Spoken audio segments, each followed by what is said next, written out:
আসসালামু আলাইকুম বন্ধুরা, আশা করছি আপনারা সবাই অনেক ভালো আছেন। তোমার স্ক্রিনের পাশে যে ভিডিওগুলো আপনারা দেখতে পাচ্ছেন, এই ভিডিওগুলো কিন্তু বর্তমানে টিকটকে প্রচুর পরিমাণে ভাইরাল। আপনারা চাইলে কিন্তু এই ধরনের ভিডিও খুব সহজেই তৈরি করতে পারবেন। তো এই ভিডিওগুলো মূলত এআই দিয়ে তৈরি করা। এখানে আপনারা কিন্তু যে কোনো একটা ভিডিও থেকে যে কোনো একটা ফেস রিমুভ করে আপনাদের নিজের ফেস বা যে কোনো কারো একটা ফেস কিন্তু খুব সহজে অ্যাড করতে পারবেন। এখানে আপনারা যে কোনো একটা ফটো দিয়ে দিলে কিন্তু ভিডিওর সেই জায়গায় যে কোনো একটি ক্যারেক্টারের বদলে কিন্তু আপনাদের ফটোটা অ্যাড হয়ে যাবে। তো এই ভিডিওটা আপনারা কিভাবে তৈরি করবেন আজকে আমি আপনাদের সেই প্রসেসটি দেখিয়ে দেব। তো চলুন এখন মূল ভিডিওটি শুরু করা যাক। তো ভিডিওটি শুরু করার আগে আপনাদের কাছে আমার একটা রিকোয়েস্ট থাকবে, আমার এই চ্যানেলটি নতুন হলে অবশ্যই চ্যানেলটি সাবস্ক্রাইব করে পাশে থাকা বেল বাটনটি ইনেবল করে দিবেন। আর অলরেডি সাবস্ক্রাইব করে থাকলে আপনাদেরকে অসংখ্য ধন্যবাদ। তো চলুন আর কথা না বাড়ি এখন মূল ভিডিওটি শুরু করা যাক। Welcome back to my mobile home screen. তো বন্ধুরা, এই ধরনের ভিডিও তৈরি করার জন্য আপনাদের ফোন থেকে যে কোনো একটি ইন্টারনেট ব্রাউজার ওপেন করে নিতে হবে। তো আমি এখান থেকে কম ব্রাউজারটি ওপেন করে নিচ্ছি। তো কম ব্রাউজারটি ওপেন করার পর এখানে আপনারা সার্চ বার পাবেন। সার্চ বারে গিয়ে সিম্পলি লিখে দিবেন ভিগিল এআই লিখে। ভিগিল এআই লিখে সার্চ করে দিলে আপনাদের সামনে ঠিক এরকমের একটা ইন্টারফেস চলে আসবে। এখান থেকে আপনারা প্রথম লিঙ্কের উপর একটি ক্লিক দিয়ে দিবেন। দেন গাইস, প্রথম লিঙ্কের উপর ক্লিক করে দিলে আপনাদের সামনে এরকম আরও একটা ইন্টারফেস ওপেন হবে। এখানে আপনারা দুইটা অপশন দেখতে পাবেন, একটি হচ্ছে অ্যাপস ডাউনলোড এবং দ্বিতীয় নম্বর হচ্ছে টাই ওয়েব। তো এখানে আপনারা চাইলে কিন্তু অ্যাপটি ডাউনলোড করেও এই কাজগুলো করতে পারবেন। তো আমি অ্যাপটি ডাউনলোড করছি না, এখানে দ্বিতীয় নম্বরে যে অপশানটি আছে টাই ওয়েব, আমি এটির উপর একটি ক্লিক দিয়ে দিচ্ছি। তো টাই ওয়েবের উপর ক্লিক দিয়ে দেওয়ার সাথে সাথে কিন্তু আপনাদের সামনে ঠিক এরকম আরও একটা ইন্টারফেস ওপেন হয়ে যাবে।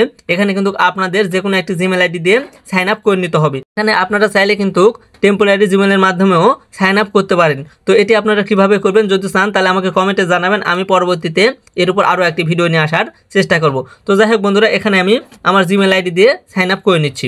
ওকে গাইজ, সাইন আপ হয়ে যাওয়ার পর আপনাদের সামনে ঠিক এরকমের একটা ইন্টারফেস ওপেন হবে। এখানে কিন্তু অনেকগুলো টেমপ্লেট আপনারা দেখতে পাবেন। আপনারা চাইলে কিন্তু এই সব টেমপ্লেটের মাধ্যমেও ভিডিওগুলো তৈরি করতে পারেন। তো আমি এই সব টেমপ্লেটের মাধ্যমে ভিডিও তৈরি করব না, আমি যেহেতু একটি ভিডিও থেকে যে কোনো ক্যারেক্টারকে রিমুভ করে অন্য একটি ক্যারেক্টার অ্যাড করতে চাই, এই জন্য এখানে নিচে দেখেন একটি প্লাস আইকন আছে, এই প্লাস আইকনের উপরে একটি ক্লিক করে দিচ্ছি। তো প্লাস আইকনের উপর ক্লিক করে দিলে এখানে আরও অনেকগুলো অপশান চলে আসবে। এখান থেকে আপনারা প্রথমে যে অপশানটি পাবেন মিক্স বলে, এই মিক্স অপশানের উপরে একটি ক্লিক দিয়ে দিবেন। দেন গাইস, আপনাদের সামনে কিন্তু এইরকম আরও একটা ইন্টারফেস ওপেন হবে। এখানে আপনারা দুইটা অপশান দেখতে পাবেন, এক হচ্ছে মোশন এবং দ্বিতীয় নম্বর হচ্ছে ক্যারেক্টার। তো মোশনের জায়গায় এখানে আপনাদের একটা ভিডিও সিলেক্ট করে দিতে হবে, মানে আপনারা কোন ভিডিও থেকে ক্যারেক্টারকে রিমুভ করাতে চাচ্ছেন সেই একটা ভিডিও এখানে অ্যাড করে দিবেন। তো আমি এখানে একটি ভিডিও অ্যাড করে নিচ্ছি। আপনারা যে ধরনের ভিডিওকে ফেস সোয়াপ করতে চাচ্ছেন এই ধরনের ভিডিও আপনারা আগের থেকে ডাউনলোড করে রাখবেন। ওকে গাইজ, আমার ভিডিওটা নেওয়া কিন্তু কমপ্লিট। এখন এখানে আমি একটা ফটো দিয়ে দেবো। তো ফটো দেওয়ার জন্য নিচে যে ক্যারেক্টার অপশন আছে, এখানে যে আইকনটার মতন আছে, এখানে ক্লিক দিলে কিন্তু আপনাদের গ্যালারিতে নিয়ে চলে আসবে। সেখান থেকে কিন্তু আপনারা যে ফটোটাকে অ্যাড করাতে চাচ্ছেন সেই ফটোটা অ্যাড হয়ে যাবে। তো আমি এখানে এখন ফটোটা অ্যাড করে নিচ্ছি। এখানে কিন্তু আপনারা যে কারো ফটোই অ্যাড করতে পারেন। আপনারা যা ফটোটাই অ্যাড করেন না কেন এই ভিডিও থেকে কিন্তু ফেসটা রিমুভ হয়ে যাবে এবং আপনারা যে ফটো অ্যাড করে দিবেন সেই ফটো অনুযায়ী কিন্তু ভিডিওর ক্যারেক্টারটা পরিবর্তন হয়ে যাবে। সো গাইস, এখানে আমি ফটো এবং ভিডিও কিন্তু দুটাই অ্যাড করে নিয়েছি। এখন আমার মূল কাজ হচ্ছে ভিডিওটাকে জেনারেট করে নেওয়া। তো জেনারেট করে নেওয়ার জন্য আপনারা কি করবেন, এখানে নিচে দেখেন জেনারেট বলে একটি অপশন আছে, আপনারা সিম্পলি এই জেনারেট অপশনের উপরে একটি ক্লিক দিয়ে দিবেন। সো গাইস, জেনারেট লেখার উপর ক্লিক করে দেওয়ার সাথে সাথে কিন্তু আপনার ভিডিওটা এখানে জেনারেট হতে শুরু করবে।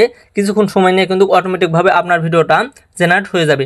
তো ভিডিওটা জেনারেট হতে হতে এখনও আপনারা যারা আমার এই চ্যানেলটা সাবস্ক্রাইব করেন নাই অবশ্যই চ্যানেলটা সাবস্ক্রাইব করে দিবেন। আর অলরেডি সাবস্ক্রাইব করে থাকলে আপনাদেরকে অসংখ্য ধন্যবাদ। ওকে গাইস, অলরেডি কিন্তু আমার ভিডিওটা জেনারেট হয়ে গিয়েছে। এখানে দেখতে পাচ্ছেন কত সুন্দরভাবে কিন্তু ফেসটা অ্যাড হয়ে গেছে। আপনারা চাইলে কিন্তু এখানে যে কারো ফটো অ্যাড করে দিতে পারতেন, তাহলে কিন্তু এখানে সেই ফটোটাই অ্যাড হয়ে যেত। এখানে আপনারা ওবায়দুল কাকু, তারেক ভাই সহ যে কারো ছবি কিন্তু খুব সহজে অ্যাড করতে পারবেন। সো গাইজ, ভিডিওটা কিন্তু আমাদের অলরেডি তৈরি হয়ে গেছে। এখান থেকে আপনারা ভিডিওটা সেভ করে নেওয়ার জন্য নিচে যে ডাউনলোড অপশন দেখতে পাবেন, এই ডাউনলোড অপশনের উপর ক্লিক করে দিলে কিন্তু সাথে সাথে ভিডিওটা সেভ হয়ে আপনাদের গ্যালারিতে চলে যাবে। তো ভিডিওটা শুধুমাত্র মজা করার জন্য তৈরি করা হয়েছে, আপনারা কেউ সিরিয়াসভাবে নেবেন না। আর আজকের ভিডিওটি এই পর্যন্তই। আপনারা ভালো থাকবেন, সুস্থ থাকবেন। আল্লাহ হাফিজ।